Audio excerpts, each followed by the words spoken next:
মুস্তাফিজুর রহমানকে আসলেই কি দলে নিয়েছে দিল্লি? আর দিল্লি ক্যাপিটালস থেকে যে দলে ভেড়ায়ও মুস্তাফিজুর রহমানকে আইপিএল সত্যিই খেলতে যাবেন?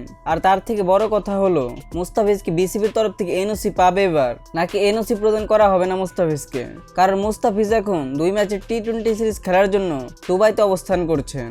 আর ইউএইর সাথে তাদের ম্যাচ 19 তারিখ এবং 17 তারিখ। আমার মনে হয় না এর আগে মুস্তাফিজকে এনওসি দেওয়া হবে। আর মুস্তাফিজুর রহমানকে আসলে খেলতে যাওয়া উচিত আইপিএলে, কারণ আইপিএলের অকশন থেকে কোনো বাংলাদেশিকে পিক করা হয়নি।